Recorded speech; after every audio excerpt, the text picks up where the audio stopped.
You have to be at your maximum. Ce segment de MaximumSport.tv consacré à notre présence sportive à l'international vous est présenté par Voyage Plein Soleil. 2 adresses à Québec. Voyage Plein Soleil, là où le soleil brille partout. L'un des nombreux mandats de Voyage Plein Soleil est de permettre à nos rêves de devenir réalité. Eh bien, notre prochain invité a vécu ces rêves qui sont devenus réalité. Lanceur de baseball professionnel Michel Laplante a vécu plusieurs voyages à l'extérieur de la grande région de Québec. Compagnie du président des Capitales de Québec, l'excellent Michel Laplante. Michel, on connaît ton histoire, né en Abitibi, joué au baseball un petit peu sur le tard. Tu t'es retrouvé dans l'organisation des Pirates de Pittsburgh, mais ça veut dire qu'il faut que tu t'adaptes rapidement à la langue anglaise. Un gars de l'Abitibi qui n'est pas habitué, qui a joué junior sur la rive nord de Montréal. Alors, c'est pas évident, là, pourquoi cette adaptation? Non, mais l'objectif, c'était ça. Moi, quand j'avais 19-20 ans, 18-19-20 ans, je jouais plus ou moins au baseball.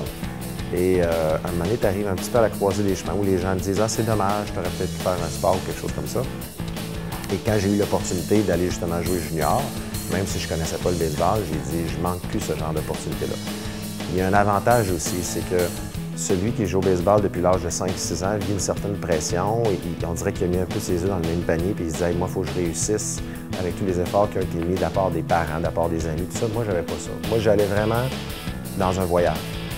Je me disais hey, « c'est le fun, je vais voyager, je vais prendre l'avion pour la première fois, je vais apprendre l'anglais, je vais me promener. » Fait que j'ai vu tout ce parcours-là jusqu'à aujourd'hui, je l'ai vu comme ça. Faut pas que j'arrête de penser que c'est ça aussi, parce que c'est de cette façon-là qu'on vit vraiment chaque instant, on savoure chaque instant. Et c'est comme ça que c'est arrivé depuis ce temps-là. Ça fait 25 ans. Là, ça. Donc, tu le vois d'une manière positive, finalement, plutôt que de voir comme étant une pression sur tes épaules. Bien, je le vois comme un privilège. C'est comme ça que je l'ai approché parce que les années qui ont suivi, j'ai joué partout aux États-Unis pendant 10 ans. Après ça, j'ai joué à Taïwan pendant 1 an. Je suis allé en Europe un peu partout. Et chacune de ces occasions-là est une aventure. Puis je me souviens d'arriver à Taïwan où il n'y a personne qui m'attend vraiment là-bas comme c'était supposé. Je suis avec, il y a certains Américains puis de joueurs vénézuéliens qui débarquent en même temps que moi puis qui sont comme fâchés de ça. Moi, je trouve ça juste drôle. Je suis bien intentionné, je vais apprendre le chinois, j'ai mes livres. Je suis là pendant 1 an puis je vois tout ça comme, c'est pas grave si le baseball, c'est moyen par bout. Parce que l'important, c'est de voyager, de se promener de ça. Fait que je l'ai toujours vu de cet angle-là. Et je dirais même que le fait de ne pas parler la langue t'amène aussi un petit peu une perspective qui est différente, dans le sens que pendant que tout le monde regarde le film dans l'autobus, que tu ne comprends pas du tout, qu'ils soient en chinois, qu'ils soient en anglais au départ où je ne parlais pas anglais, ben tu reviens sur toi-même, tu réfléchis à ce que les coachs t'ont demandé, tu réfléchis aux cultures. Comment Michel Laplante se retrouve à Taïwan? À la fin d'une bonne saison, les gens me disent c'est sûr que l'année prochaine, tu vas jouer dans un autre niveau, soit que tu vas jouer au Japon, soit que tu vas jouer à Taïwan au niveau 3A. Et en fait, je suis de retour chez moi au mois d'octobre pour passer 1 semaine en Abitibi. Et le téléphone sonne. Puis Michel, il faudrait que tu sois en Floride dans 2 jours parce qu'il y a un camp où on prend 40 des meilleurs joueurs aux États-Unis. Ils sont dans un camp pour leur offrir un emploi à Taïwan pour aller à Taïwan. Ça a bien fonctionné. Ils ont choisi 3 joueurs, c'est 40. Et la semaine d'après, ben, j'étais à Taïwan pour un tournoi qui durait 2 mois. Donc pendant 2 mois, on rivalisait dans chacune des villes là-bas.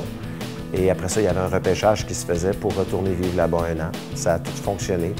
Et je suis revenu chercher mes choses pendant 10 jours au Canada. Puis je suis reparti vivre là-bas pendant 1 an. Est-ce que tu pars seul ou encore ta conjointe Francine t'accompagne?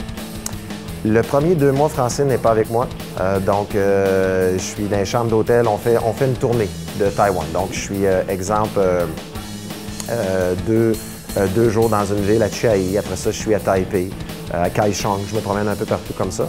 Et quand il y a le repêchage, là, on s'installe vraiment. Puis s'installer à Taïwan, là, c'est vraiment s'installer dans le sens que... Ça s'installe comment à Taïwan? Bien, j'ai un scooter. Rapidement, je me suis trouvé un scooter. Sérieux? Et puis, j'ai tout déménagé sur le scooter. Je veux dire, mes meubles, ma laveuse, ma sécheuse, j'attachais ça en tenant le scooter à une main. Puis je voyageais chacun des articles à tour de rôle.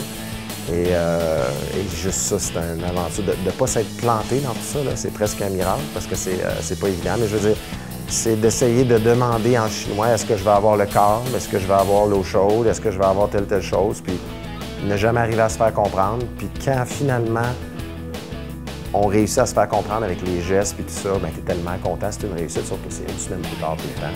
T'es tout le temps retardé. Il faut absolument que tu nous racontes l'anecdote. T'es à Taïwan et ton club te demande de faire de la télé, mais tu comprends strictement rien. C'est quoi cette histoire qui est savoureuse, Michel? Oui, en fait, si je commence au début, c'est que le premier match que j'ai lancé à Taïwan, il faut comprendre là, que c'est gros le baseball. On en avait plus qu'1 million de codes d'écoute par match. Donc, c'est vu vraiment partout.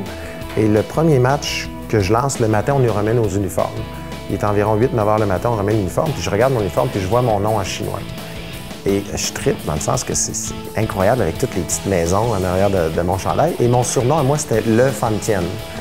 Le Fan Tien veut dire « heureux à envirer le ciel à l'envers ». Donc « happy to turn the sky around » parce que je faisais juste rire. Je veux dire, mon coach était japonais, il y avait un traducteur qui traduisait en chinois.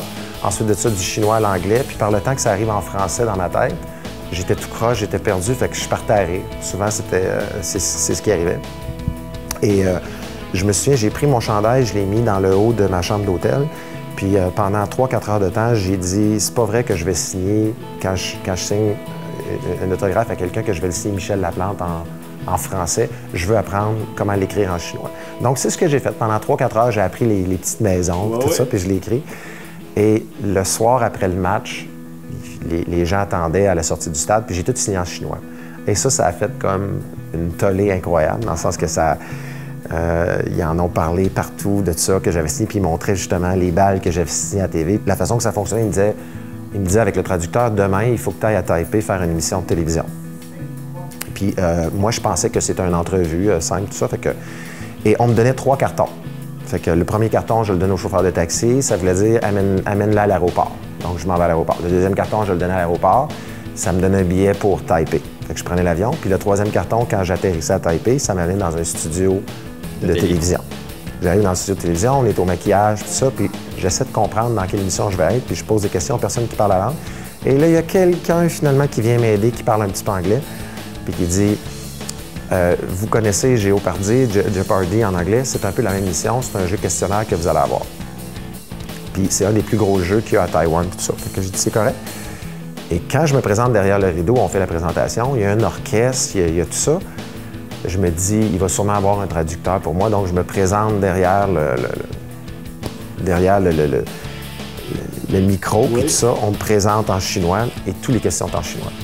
Et toi, tu comprends rien? Je comprends rien du tout. C'est une émission quiz? C'est une émission quiz pour gagner des points, des pointages sur le kit. Et je suis la seule personne qui parle pas du tout. Mais il y avait le feeling que je parlais chinois pour je sais pas quelle raison. Donc, écoute, c'est filmé. Pour les gens qui ne me croient pas, j'ai encore cette cassette-là. Donc, je finis dernier. Je réponds finalement, je tente de répondre à une question que j'ai pas compris, puis je dis quelque chose d'absolument impossible en chinois. Ça existe probablement même pas. Et je reprends l'avion. Le lendemain, les dirigeants de l'équipe me demandent de venir leur parler avec les traducteurs, puis juste par leur langage corporel, on voit que le ton n'est pas bon. Là, ça va pas bien.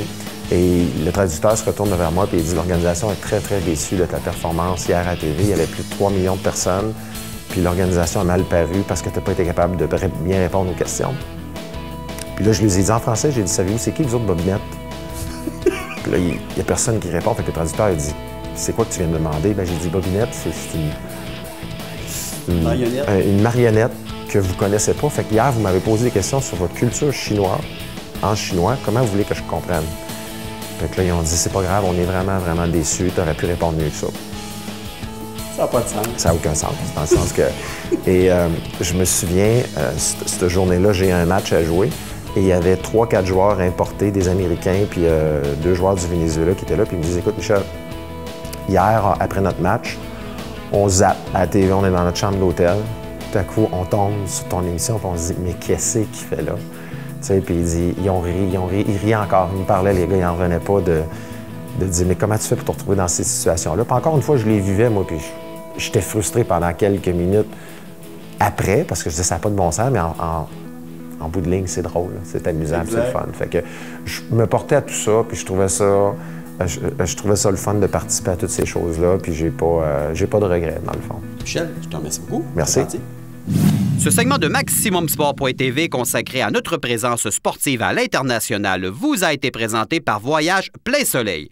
2 adresses à Québec. Voyage Plein Soleil, là où le soleil brille partout.